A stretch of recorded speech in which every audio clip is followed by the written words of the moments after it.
Hello everybody, welcome to the United Stands. I'm Mark Goldbridge and this is your latest Manchester United news this Tuesday, the 2nd of September. The transfer window is closed, the spin begins. I'm feeling a little bit dizzy. I'm like Vic Reeves and Bob Mortimer. If you know, you know. But I am feeling dizzy from the spin, but we expected it. And the great thing about this community is we predict the things that are going to happen. I literally said last night, Manchester Evening News will drop a story this morning about future plans for transfers in January. And lo and behold, it dropped. We've also got an Athletic article, which is a bit spinny, but a bit not spinny.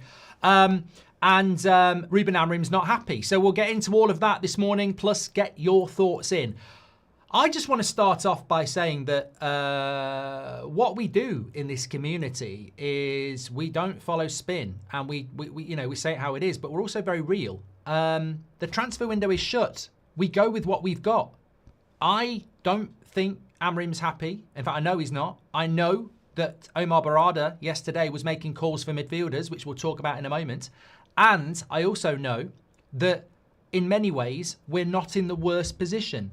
There are clubs like Brentford probably looking at Man United and going, yeah, we've lost Wizard and Burmo, Norgard, Fleckin and our manager.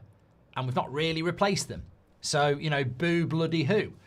Bournemouth might do the same. They've lost a lot of players. Aston Villa might look at Man United and go, we were in the Champions League last year. We've not really done anything. At least you've spent £200 million. So look, it ain't like Amorim's walking around the streets homeless. He has had some investment and there has to be a return on that investment. But when you compare it to where we want to be, Liverpool, Chelsea, Arsenal, Man City, we haven't done the things we needed to do. So look, it's not what I'm trying to say is, you know what I'm like. I said it when we lost the Europa League final, I said that's going to be rock bottom. I woke up the next day and I felt liberated. I was like, well, here we are at rock bottom. The only way is up. Let's fight. Have we fought from that rock bottom? I think we've made some mistakes. I think we've made some positives. But we are where we are, and I'm one of the first people to say, when you wake up the next day, are you going to keep moaning about it, or are you going to go, well, come on then, let's see your plan, because we can't do anything now. The window is shut. We are going to have to go with what we've got. You take a deep breath, you have a sleep, you wake up, and then you go with what you've got. I'm not happy with it, but I ain't going to keep moaning about it because it is what it is. We are where we are. Some people have it worse than us. Some clubs have it better than us. What is achievable now? Let's get into it. Lammens is now official, but I want to just dive straight into a few bits. Just on the midfielder, this is from our source. Man United were making calls for midfielders yesterday. Absolutely. The names will probably come out. Let me have a sip of coffee. The names will probably come out, but Barada was making calls up until 5 o'clock yesterday for midfielders. So when you get the Manchester Evening News leak, and we always knew this was going to happen, I will just read it you because it's not been made up. Manchester United sources have said the midfield was never a priority due to already having options that the club view as strong and versatile. So this is from the Manchester Evening News this morning. Manchester United sources have said the midfield was never a priority due to already having options that the club views as strong and versatile. I mean, that story has got more holes in it than a hedgehog's lilo. It's sinking on its own bloody mattress. It's incredible that, I don't know whether that's made up by that paper. I don't know whether it's leaked from the club, but whoever has given that story is a prize idiot. Like, that's incredible to me. And there are more leaks this morning. There is more spin, but that is incredible. And we'll break it down, right? We'll break it down on fact. So the story is Man United are happy with their midfield because it's strong and versatile, and a midfielder was never a priority. Okay, let's just break this down really easy without getting angry. So a midfielder was never a priority, and we're happy with what we've got. We had 5 midfielders going into the summer. We've loaned 1. So we've weakened our midfield. Mainu wanted to go, and we forced him to stay, wanted to go on loan. Tell me why that's strong and versatile when one wanted to go, one's been loaned and you brought nobody in, one's a number 10, one's about to retire in a year, and one's confidence is low. Come on. That's nonsense. What was the second part of it? We never prioritised the midfielder. I must have dreamt Ruben Amorim publicly saying on the US tour that the midfield lacks intensity and speed. I must have dreamt that one. You know, it was early hours of the morning. Maybe I was hallucinating, but I think about 20,000 other people on that watch along must have been hallucinating as well. Thirdly, is David Ornstein a bullshitter? You know, is Fabrizio Romano a liar? Is Ben Jacobs full of shit? I mean, did we not spend 2 weeks negotiating a deal with Baleba, who, last time I checked, played in the midfield? So, and further to that, Omar Barada was making calls to midfielders desperately yesterday. So, for all that evidence, apparently we never prioritised the midfielder and we're really happy with it. And this is what you have to put up with. And I will just play the game a minute here. When we mock these journalists and outlets and the club and whoever leaks this spin, you call it what it is as spin, and people go, not everything's spin. Right, look, I know what spin is. I've worked in organisations who spin. It's part of the industry. If you get, let's say, Sir Jim Radcliffe loses the America's Cup, that boat race thing, right? He has to do an interview after it. He's absolutely pissed off that they've not won. What's he going to say? What a load of shit. I've wasted all this money on a bunch of knobheads. What a waste. I'll never get them 4 years back and I'll never get all that money back. Absolute idiots. We've absolutely messed up. We're rubbish. Alternatively, at the end of the day, we are really proud of what we're achieving here. We're working towards something that we will achieve. You know, everything has gone really, really well. And ultimately, you know, it's just one of those things. You're always going to get the spin because that's what companies that want to make money do. They're never going to expose the truth. So I expect the spin. The reality is we're not stakeholders. So we can be honest and say, come on, you can't be putting it out the next morning that you never wanted a midfielder when every bit of evidence shows that you did. Who were the midfielders that Omar Barada was talking about? Well, I could give you a name right now, but I'd be in a lot of trouble. All I'd say is I think he plays in Italy at the moment. And he's a midfielder. And I believe I've had him on a previous EFC, probably FIFA career mode. But Ben Jacobs said we reached out to Conor Gallagher as well. Apparently we reached out to somebody from the Championship. So that's 3 straight away. Even if 2 of us are wrong, I doubt all 3 of us are wrong. So we were reaching out yesterday to midfielders. It wasn't Edison. Ineos counting on Lammens and Lyon to make it to 5 signings, says Savage. Morning legends, disappointing window considering what other teams did, but there's nothing we can do now but to back the team and the manager. I literally said this in a chat this morning, Natty. Where we are this morning, I agree with you. You've got the Glinios Rimmers, who are basically telling you it's the best transfer window we've ever had. You've got the Amorim outers, who are feasting on all the losses that are about to come. And then you've got us lot, who are basically fastening ourselves in for the roller coaster that's coming, where it's going to be up and down. I think there are 3 factions at United. Glinios Rimmers, Amorim outers, and then us lot. And I think all of us know that it's going to be a roller coaster season. I'm just fastening in for it. Like, you know, I just, all I want is Amorim to survive the season. My personal feeling is, can he survive the season? That's my honest take. And you should watch the show last night because we broke it down in such granular detail. It was a great show. You know, not everybody agreed, but it was a brilliant show. If you want a transfer review show, check out last night's show. It was brilliant from start to finish. I was watching it back last night. We just got into so much detail. I don't think anybody can argue we didn't miss anything, from Bruno Sale to the lot, you know. But my big thing is, I worry about Amorim, and my big thing is, can he survive the season? He has to survive the season. But is Amorim happy? Well, I will come back. No, I'll do the Amorim happy thing now.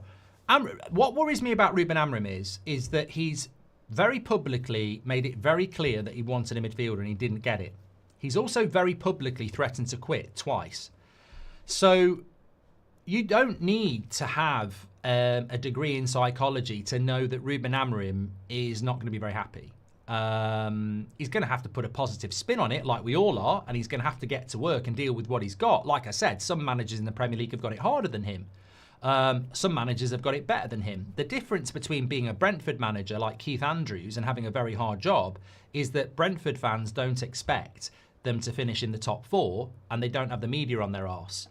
Yes, there are managers in the Premier League that had worse windows than us, so, Amorim can't cry poverty. But he also, no other manager, not even Pep Guardiola, not even Maresca, have the pressure that Ruben Amorim has. You could argue Arteta and Slot don't either. So when he doesn't get what he wants, he ends up scrutinised to a ridiculous level. So he's not going to be happy when you ask for something and you don't get it. But like that chef we spoke about at the start of the summer, who wants to cook a lasagna because he's a Michelin star chef who cooks lasagna, and then, your owner turns up and says, we've got no mince, he's going to have to cook a vegetarian lasagna, isn't he? Is it going to be good enough without the mince? We'll have to wait and see. Vegetarians will be happy, but will the rest be happy? We're just going to have to wait and see how it pans out. But of course he ain't going to be happy because he didn't get everything that he needed. It's not Martinez, but we have to back Lammens, says Liam. I just want to say on Lammens, I'm getting sent so much stuff. He's our goalkeeper and we back him. I'm very consistent on this. I'm very honest. I didn't want Matic. I didn't like Matic, but I backed him. I wasn't particularly happy with Lukaku, but I backed him. I didn't like Fellaini, but I backed him. I might have got proved wrong on my reservations, but I still backed them until it was very obvious they were shite. But I ain't got a problem with Lammens. Like somebody said last night, 2 weeks ago, you were very excited about this signing. And I didn't reply to it because I thought I'll just do it on the morning show. I was very excited 2 weeks ago. I was probably very excited 2 days ago. But if you offer me Martinez, I want Martinez. I might be very, very happy with a car. And then if someone turns up on my drive and says, here's a better car, I'm not going to go, no, I'll stick with that one. That's what happened. I still like Lammens, but I think we had a better option and we didn't take it, in my opinion. You have a different opinion. That's fine. I want Lammens to do well. I see people saying he's shit. I see people saying he's going to be the next Courtois. I don't know. I don't even know if he'll start against Man City. I don't even know if he's going to be our starting goalkeeper. I hope he is, because Martinez would have been. So I want Lammens to be the starting goalkeeper. And I think I'm pronouncing his name wrong, by the way, because I don't think it is Lammens. So if anyone knows how you pronounce it, let me know. But I do look forward to seeing how it's going to pan out. But I certainly think he's a bit of a risk. David Mullen says Fellaini wasn't shite. He was absolute shite, mate. But unfortunately for you, it's 2025 and I'm not spending any more time talking about Fellaini. Those days are gone. Dragon Guide says, the only way I accept the less amount of players bought in this window is if Ineos stick with Amorim the whole 3 years, irrespective of everything, says Dragon. I love that statement, mate. And I saw a few people saying it yesterday. If they're not going to back him in the window fully, they better fully back him over the season. Completely agree. But hypotheticals never work in reality. When you're getting pumped 7-0 by Liverpool, no one's going to sit there and go, well, they better keep backing him for the next 2 years, because quite rightly, we all live in the moment. And that's the problem. If the bad results come, this hypothetical, they better back him for 2 years, will go in the bin. No one will think about it, because that's not how the football fan works. Now the transfer window is shut, where do you think we'll finish? 2 injuries in the midfield and we'll be in serious trouble, says Daz. I think we are going to pick up injuries. I mean, that's another hypothetical, but we will pick them up, but we don't know where. I'm still pitching us between 5th and 10th. 7th is where I'm going for. I think Spurs and Newcastle are better than us, and obviously the top 4. So I'm going to pitch us in at 7th at the moment. Some people might say that's a bit generous, but that's where I'm going now. Glazers spent almost 3 billion since 05-06. We've been mismanaged, says the Burka. Pengas says the Athletic are detailing a lot of the transfer window this morning. Hard to know all fact from fiction, but if it's true, the story about Onana arriving to pre-season seeking a contract bump, it's laughable. I've read a lot of that. I'm going to go through a lot of that now. I think some of it, in all honesty, the Athletic are client journalism. They do that. And what that is, the clubs go, here's this, and they go, we'll put it out for you. But there is also an element of journalism as well. I think the Athletic is quite unique in the sense that they are client journalism where they take information from the club and feed it out for them. But there is also sometimes an aspect of journalism where they go and get stuff themselves, or they'll cast an opinion themselves. So let's go through some of that, because I read some of it this morning and it was quite interesting. So first and foremost, let's start off with the midfielder. Ruben Amorim pushed for Baleba internally, and Sir Jim Radcliffe wanted Manchester United to try for him, but the club couldn't justify the price. At the start of talks, United sensed Brighton might be open to a sale in the ballpark of João Pedro's move to Chelsea for 60 million. United agreed personal terms with Baleba, who was keen on the switch, having received positive messages from Onana, Mbeumo and Yoro. United are expected to return for Baleba in the future. Well, look, straight away, that last sentence, spin me around on the chair. It's spin. That last sentence is basically designed to distract your eyes from what went on yesterday.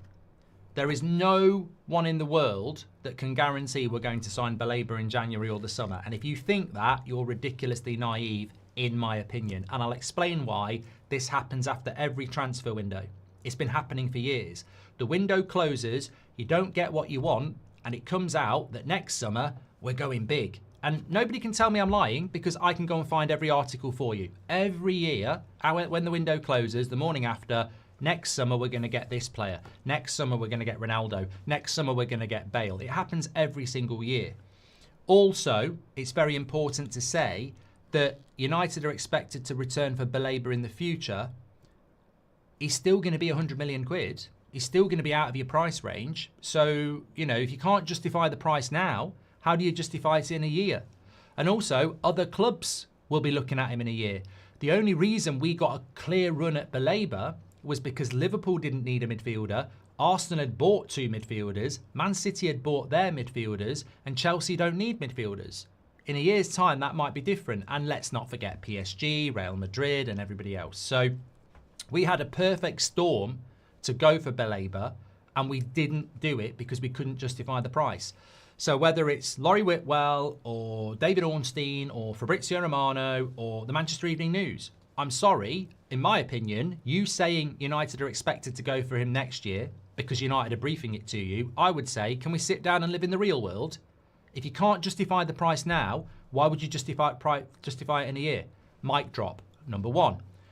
Also, we had a clear run at him and we didn't do the deal. In a year or in January, all the other clubs will come in and that'll push the price up and the wage up. Mic drop number 2. Mic drop number 3. Oh, I remember this happening on February the 1st with David Ornstein saying we're in talks with Kenda. And everyone got excited and forgot the January transfer window. 5 weeks later, he's signing for Chelsea. So unfortunately, if you want to wake up and be positive and believe that we're going to get Baleba, I think there's 3 really big points there that are not opinion-based. They're based on fact. So I don't believe that, to be honest with you, if I'm being honest. And I've said honest 3 times. However, what I do focus in on is the fact that we agreed personal terms with Baleba, the fact that we thought we could get him for 60 million, and the fact that we spent 2 weeks on that deal, on that amazing belief. I think that if we had £60 million to spend on Baleba, why was that £60 million not spent on another midfielder? Because what I'm struggling to deal with is that, one, we thought Brighton would sell a midfielder for 60 million when they sold Caicedo for 100. Why would they give us a 50% reduction? So that's laughable. And 2, where is that £60 million? Because it's not been spent. So where is it? That £60 million could have been spent on at least, well, I could say to you now, give me the Baleba deal crashes 3 weeks ago.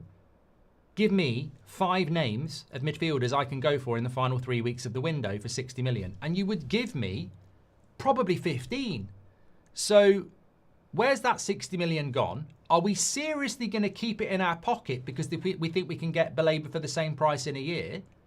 And how the hell did we go into that deal thinking we could get him for 60 because João Pedro went for 60? I mean, that's United for you. I mean, the thing that jumps out to me is that we're now getting the explanation on the Baleba deal, and it is the explanation we feared. We genuinely thought we could get him for half price. Wow. That's mad. And also, when you look at United's negotiation this summer, and I think if you're a Glinios Rimmer, you need to leave because you're going to start crying. When you look at our negotiations this summer, can anybody tell me where we've done well? Because Mbeumo, 65 million after 7 weeks of negotiations. The top price paid. Cunha was a release clause, 62. We went to offer 60 for Baleba. Crap negotiations. Lammens, well, look, who knows? I don't know. 18 million for a Belgian goalkeeper. Is it too expensive? Is it not? I don't really care. It's not that much money. And Šeško, well, look, we paid probably the fair price for Šeško. So we haven't necessarily negotiated that well. Anthony's price is probably a little bit low. Garnacho's price is very low. Rashford we didn't sell. Sancho we didn't sell. So I don't think we've negotiated particularly well this summer when you look at the prices. And going for 60 million for Baleba is incredible to me. How do you rate the new goalkeeper in terms of shot stopping, command of the box, footwork? Sorry, mate, I'm not seeing work, says John. I'm like you, John. I don't know. I mean, if there's anybody out there, we've had a few people who are apparently Belgian saying he's average. We've had he's been analysed in Norway. They say he's shit, and then we've got a few people saying he's amazing. I don't know. I bloody hope he's good because I tell you what, there is no patience at Manchester United. So if he comes in and messes up in his first game, then he's gonna, confidence is key. I just hope he's got confidence. That's the thing. I think if we got Kenda, he would have signed 2 attacking midfielders and had 30 million extra for a midfielder or a goalkeeper. Window was ruined from the start, says Kai. Somnath says the culture did not change, expected average to be good. Do we have to be patient with Lammens, says Visco. We do, but that's very hard. Very, very hard. Not for me, but if we take our fan base as a whole, it's not patient, is it? Steg says, only 3 games in, but to play devil's advocate, we may have had a lucky escape with Baleba. He's been shocking so far. Go all in for Wharton next summer. Like the rest of Europe, mate. That's going to be a hard deal to do. I think what you make a good point of, though, is that when you look at Amorim's disappointment and try and justify it, I mean, I justify it. I'm sure many of you do. But if you can't justify Amorim's disappointment, look at it like this. Look at the first 4 games of the season. Arsenal, Fulham, Grimsby, and of course, the game against Burnley. All the problems in those games, forget the results. What are the problems in that game? So we've all seen the problems of the first 4 games. Amorim, you, I, and more importantly, the owners. They've seen those 4 games. Amorim's seen those 4 games. What have we done about it in the window? What have we done? After 4 games where we can see in 4K what the problems are, what have they done? Nothing. They haven't done anything. It's not speculation. It's not July. We've seen 4 games and they've done nothing. Well, obviously Lammens. We've spoken about Lammens, but and that's a conversation we can't talk about until we know whether we know he's starting or not. He might be a reserve goalkeeper, in which case they've done nothing. He might be going straight in, and in which case he's a young goalkeeper who hopefully can solve our goalkeeping issue. But they've done nothing. They've watched 4 games. They've watched Grimsby dominate our midfield.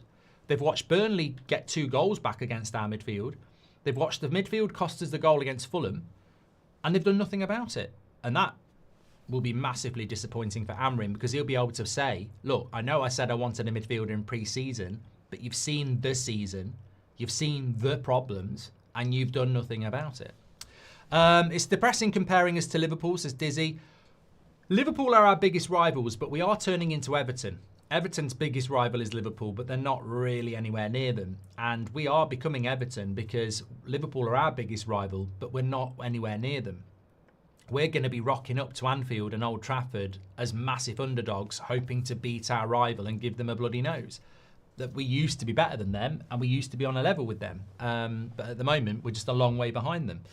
Why didn't we go for Camavinga? Market value of 60, probably 80. Plays CDM and can do left back. Still young with experience. Baleba seems overpriced, says Syndicate. I've never heard anything credible about Camavinga apart from when he went to Real Madrid. 2 months on Mbeumo but ran out of time. Nice one, says Marius. Look, in the future, if I was giving feedback to Man United, you need to get people in who are better at valuing players. You can't turn up to Brighton and value him at £60 million. You also need to get people in who can work on more than one deal at a time, because when you look through the window again, you can pinpoint. We stopped working on Mbeumo, we started working on Sesko. We stopped working on Sesko, we started working on a goalkeeper. We started on Cunha, then we went for Mbeumo. Every deal, there's never any overlap. It's like, bang, that's done. Let's do that. Let's do that. You know, you look at how Liverpool work, for example. They were working on three incomings at once at one time. You know, when you look at June, they had Kirkez, Frimpong, and Wirtz that were all working on at the same time. Hi Mark, hope you're well. The summer window has been disappointing. Really hope we show some proper ambition in January. Love from Singapore, says P-Dog. I genuinely would say this to you. Stop thinking about January. Like, just get over, mourn and grieve for the summer transfer window. Stop thinking about the resurrection in January, because do you think anything's changed at Man United with Glinios? I don't. So what do the Glazers do every January? They make you think they're going to do something up until about middle of December, and then they say, we don't like doing anything in January. There's more value in the summer. We're a club that likes to do it in the summer, so I wouldn't start thinking about anything happening in January. You've got the only thing that might happen in January is we might have a new manager. I think there's more chance of us changing our manager than doing business in January, to be honest. I'm afraid we finished 12th. We lost to Grimsby. Our goalkeeper situation will be more confused with Lammens, who plays. Our defence midfield is ageing slowly, says Big Z. Dragon Guide, we've done that from you. Thank you very much for that. Vishvesh says, do you think the lack of an attempt to sign a midfielder in the last few days of the transfer window may be a sign that the ownership are unsure about Amorim's future at the club? No, I don't, Vishvesh, because we did. I know for a fact that United were making calls yesterday for midfielders. So despite this, we're comfortable with what we've got. We were making calls yesterday for midfielders, but it's too late. It's too late. Unless, I said this on Sunday. I said, look, you know, unless you're going to turn up to somebody and overpay, which we never will, no club's going to do a deal with you in the last 24 hours. They're not going to go, oh, it's Man United. Yeah, we'll weaken our team to help you. You've got to put proper money on the table if you leave it late, and we couldn't do that. When the Glazers give you lemons, let's make lemonade, says Rocker Bolton. The Glazers don't watch. They're only bothered when cup final or cash, says Dazzo.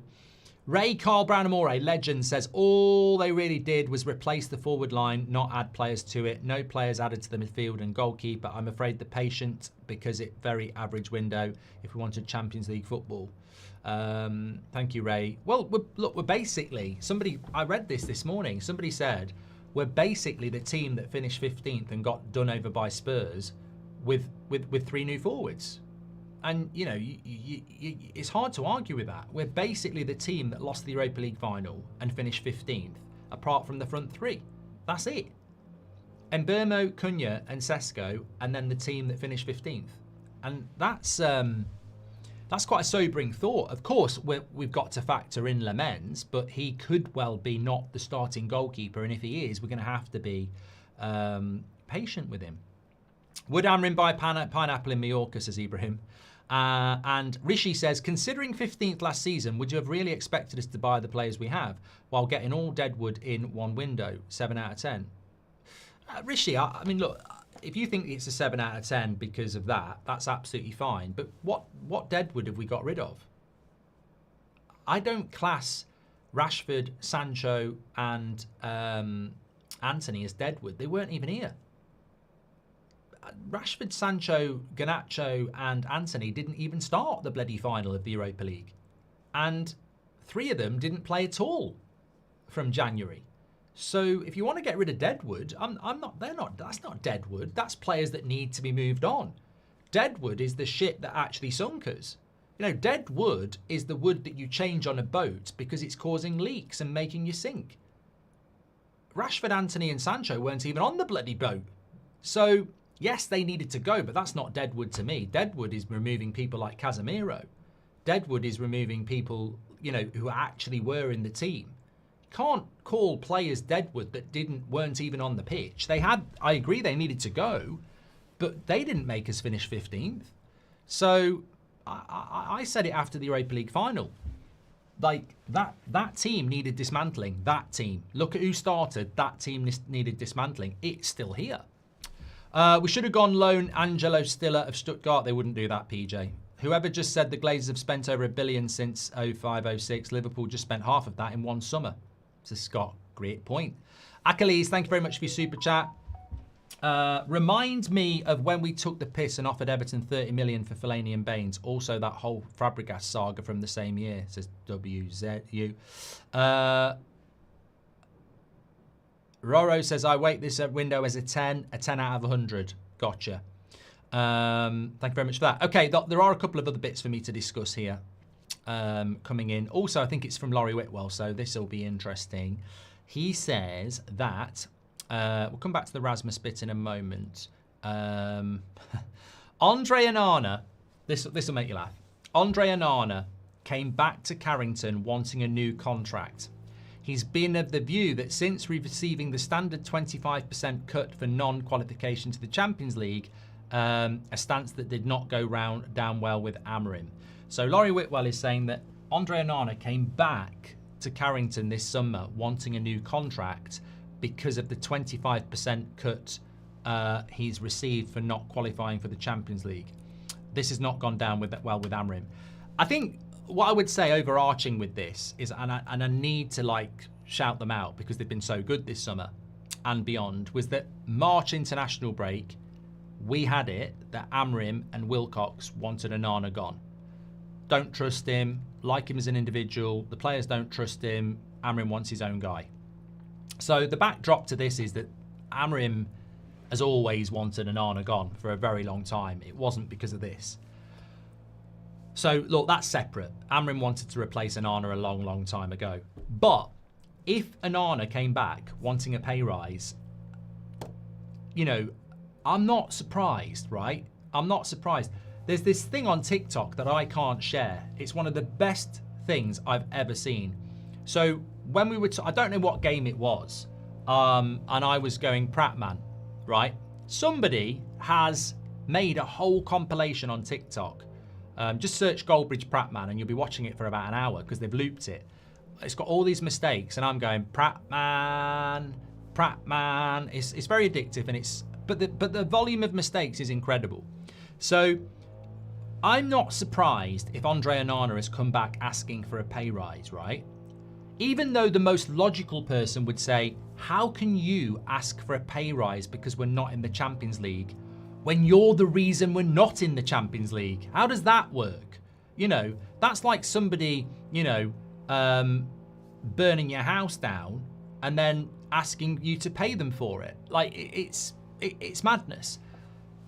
But it does make sense because if we're going to criticise Onana's inability to make good decisions and his inability to stop shots and come for crosses, basically, he ain't all there, is he, upstairs when it comes to decision making? So coming back to pre-season asking for a pay rise probably fits in with this clown mentality in goal. In fact, it fits in really, really well. He clearly doesn't understand he's shit, basically. Like he's never acknowledged in his career, or nobody's ever told him that he's actually technically a really bad goalkeeper. And he's already on 140 grand a week, by the way. So look, the guy's got no self-awareness at all. And I'm all for confidence, and especially in goalkeepers, you need to be self-assured and have self-belief. But if he's come back asking for a pay rise, it just tells you everything about there are still personalities in that dressing room at Man United that need removing. And he won't be the only one. He won't be the only one. Shout out to the only United only WhatsApp group. I'll get that right, Caleb. Shout out to the United only WhatsApp group. Thank you, pal. Shout out to you. Legends. Have you read the article on Sir Jim's Project 90, says Dimitri. I haven't read this, no. What's Project 90? Just give it me in bullet points. I'm like the chief executive. Give me your idea in bullet points. I've only got time for it, and I'll tell you what I think. How many players in our current squad have been here for over 2 years? That's really the deadwood, says Void. Look, if you wanted me to be really blunt about, somebody said, well, who's the deadwood if it's not Rashford, etc. If you want me to really blunt about who the deadwood is in that team, obviously Onana, obviously Binder. You could argue Delo, definitely Luke Shaw. Maguire's gone in a year. Casemiro, definitely. Bruno if he's a midfielder. Agate at the end of this season if he doesn't improve. But after 1 year, I'd remove him, to be fair. So I've got seven players there straight away. It's harder as you move into the attack because that's where we've removed Garnacho, Rashford, Sancho, Anthony, Rasmus. Xerxes only been here a year. Cunha, Seshko and Mbeumo are new. Ahmad, definitely not deadwood. Mount could be deadwood, to be honest with you. I know he's had a good start to the season, but if he's injured again, he's deadwood, isn't he? I think Mason Mount's a unique one. I always said he's a good player, but you've got to look at how many games he plays. He's deadwood after 2 years if he can only play one game every, 2 months. So there's potentially 8 there. Somebody said, what about Martinez? I mean, look, if Martinez comes back and gets injured again, same as Mount, he's deadwood. You've got to, I haven't said this for a long time, and it's amazing. There's 2 things Man United need that all top clubs have, and we used to have. You've got to be ruthless in what you get rid of, and you've got to be aggressive in what you go and get. And if you've got those 2 things, you will be successful. I like Mason Mount as a player, and I really like Martinez. But if they're both injured again anytime soon, then you look at the last 2 years and you go, we'd be better off with a player that's not quite as good but is fit. You've got to stay fit. So, look, Mason Mount's been brilliant at the start of the season. His last 2 years have been terrible. If he's injured again and he's out for any longer than 2 weeks, then you've got to say the experiment is over. And in relation to Mason Mount as well, and this is not the Mason Mount show, absolutely, there are strong rumours out there that he can't play 2 games a week, and even if he plays 1 game a week, you've got to be very careful if you go near 90 minutes, because he has an underlying problem that they can't fix. So, United probably bought Mbeumo and Cunha because Mount is a bonus ball. He's a sprinkling on the top of the cake. If he's available, great, but don't guarantee it. And that's from in the club. The reason we went for the reason we've got so many number 10s is because Mason Mount isn't classed as a player in the club as someone you can rely on. If he's available and he stays fit for 2 or 3 months, you've won the lottery. But the reality is he's going to miss a lot of games, so you need to replace him. So that's sort of how we are with that. If he could stay fit, he ain't deadwood. I'm seriously wondering at how thick the owners think we are. There are some in the fan base who are under their spell, but I can see what's missing, says Affy. Just got to think for yourself, mate. People always think differently. I don't see any of our goalkeepers commanding the box and stopping the crosses. The new kid won't get any respect. You know what, John? We'll leave it for a week, but I'm not actually convinced that Lammens will start against Man City. When you think about Seshko, he hasn't started a game yet, and we were all like, he needs to start against Arsenal. Remember, we were like, he's got to start against Arsenal. He's not even started against Burnley. So you know what? There'll be a lot of people saying Lammens has got to start. I'm convinced it'll be Binder. I'm convinced it'll be Binder against Man City. I don't think he'll start Lammens for a while. I think it'll be, you've got to get used to the team. You've got to get used to Carrington. That's what you've got to do. In which case, we haven't solved the goalkeeping problem either. Whereas Emi Martinez would have started that game. Onana could start, Silence. Yes, could. Have you done that one from Dimitri? Big Z says, I agree, 4 out of 10. What would you rate if we sold Bruno and got Emi Martinez and Baleba? A 9. I'd definitely be north of an 8, Big Z. Yeah. Add on Casemiro exit and another midfield coming in. Well, we've got to, whatever. I mean, I don't want to be part of the spin doctor. Yo, DJ, spin that wheel. I don't want to do that, but ultimately, we have got to sign midfielders next summer because Casemiro will be gone, and I think Bruno will be gone. So we'll only have 2 midfielders, and we play a midfield 2. So we need another 3. So next summer we'll need to sign 2 midfielders minimum. Otherwise, we're going to be in a bit of bother, really. There was also a story in The Athletic, which I must shout out, because I know it's true, for obvious reasons. And that's what I mean about The Athletic. Sometimes I think they're client journalism, and some of it I think they actually do journalism. So, you know, it is a bit of a mixed bag, unlike other outlets. But, let me just grab the thing. Here it is.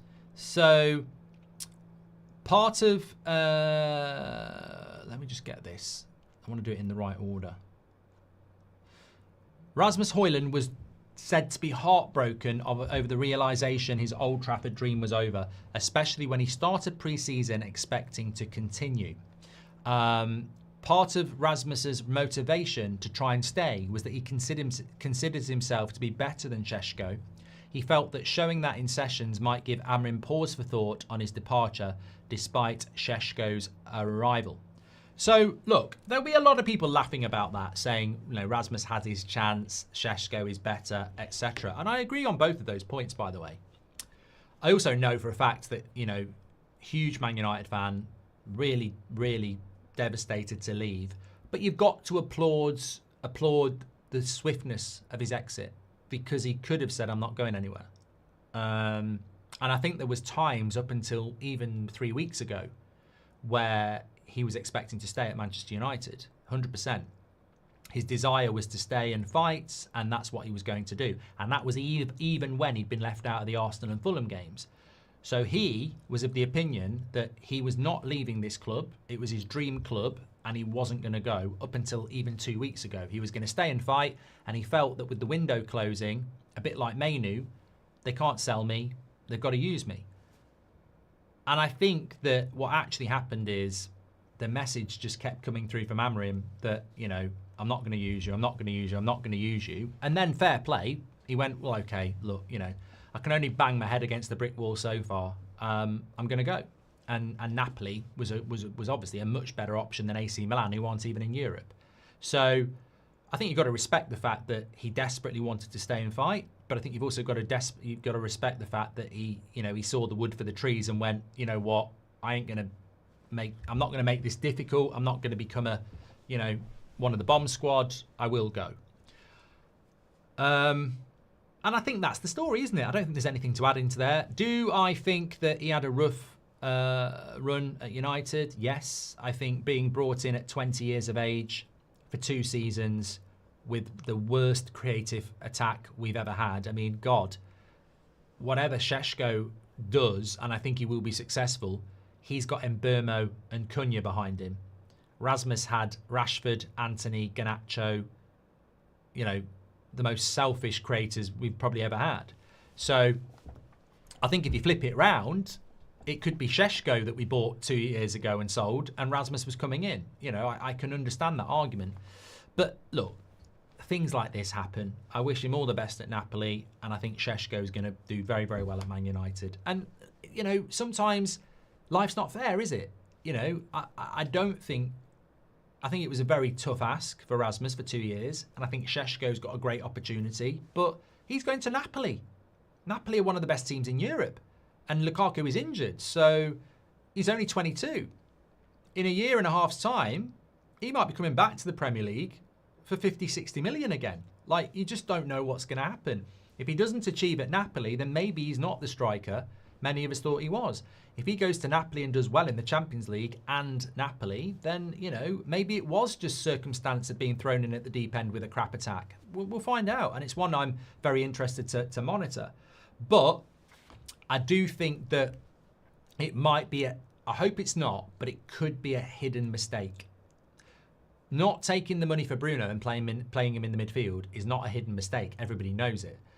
But removing Rasmus to generate funds for Lammens, because you can't generate money anywhere else, might be a mistake if Šeško fails or gets injured, because I think we're light up front. I do think we're light up front.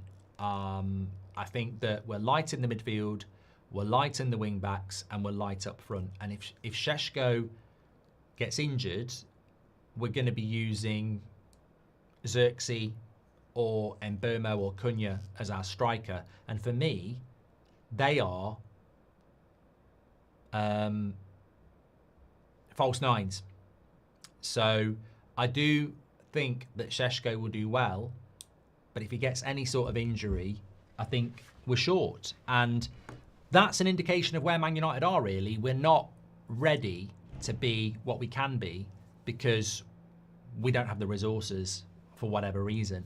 We're light in the midfield, we're light at wing back, and we're light up front. And we could have kept Rasmus and not been light up front, but we didn't because I think the club said, we're not in Europe, we're not able to carry the squads that Liverpool and Arsenal do. So when you look at it, we've reduced our squad because we're not in Europe. And some people would say that's right, and some people would say it's wrong.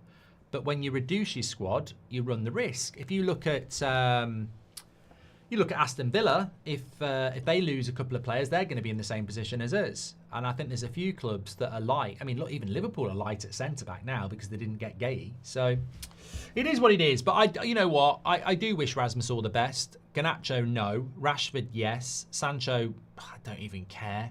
It might not do as bad if Sancho does well at Villa, so I don't even care. Anthony at Betis, I don't care. We're never going to bring him back. He's a very selfish individual, and he's proved that at Ajax and Man United, but I don't really wish him, I don't wish he doesn't do well. I just, he'll never be a United player again. So, yeah, that's it. That's the window closed. Wild Coaster says, if Lammens flops, we have Vitek next season.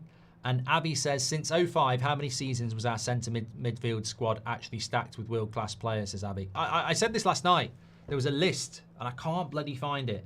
There was a list of every midfielder we've signed since 06 and every midfielder that Liverpool have signed since 06. Not only is Liverpool's list about double, you look through the quality and you just go, why have we neglected that for 20 years? It literally coincides with the Glazers coming in. But the Glazers know nothing about football. So the Glazers wouldn't come in and go, I hate midfielders. We're not buying midfielders. But it literally coincides with the Glazers coming in and our absolute ignorance of the midfield. The place where games are won and lost. And we've ignored it and neglected it for 20 years. We should sign Van der Ven, Yulmlen and Wharton next year, says Dragon Guide. Afi says, thank you very much for that. We've read that one before. Appreciate it. Imagine having a Park Ji-sung or an Anderson in the middle of the park again, says Daniel Barnes.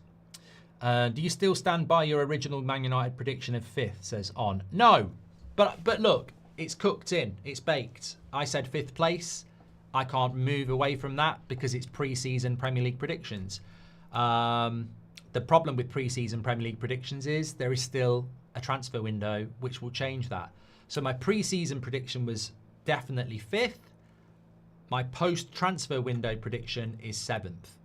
I feel that Villa and Newcastle are now ahead of us considerably.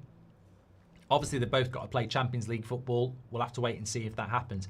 But I still stand by the fact that until Game 10, our season doesn't start. I think we're still going to be, adjusting, adapting, bedding in players.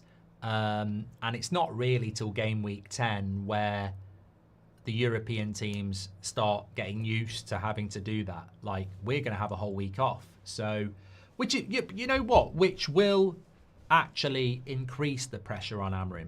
We don't know that having a whole week off is going to be a good thing. Some people think having a whole week off means we're going to blitz team with intensity and energy. Okay, well, we'll be able to compare that because we can now get running data for every game. But also, a lot of these players are used to playing 2 games a week. Bruno, Maguire, Casemiro. They might become quite lax. It could work the other way. They might be like, they might find it problematic not playing 2 games a week. So, and also, it doesn't matter how quick you run. If you're not good enough, you're not good enough, are you? So it's going to be very interesting to see. But I don't think we're going to see the benefit or downside of that until game week 10. And as we know, after every loss, it's going to be chaos because the pylon will be there, of course. Would you bring Collier back from loan, says Fricks? No, we won't be doing that, and we shouldn't do that. We won't do anything about that. Amazing Grace, lovely name, says, you are spot on. They are always telling us they will go big the next transfer window, but we know what they will do next January. It will be FFP and PSR. Yeah, I don't think we'll have any money in January. I would argue that we've probably...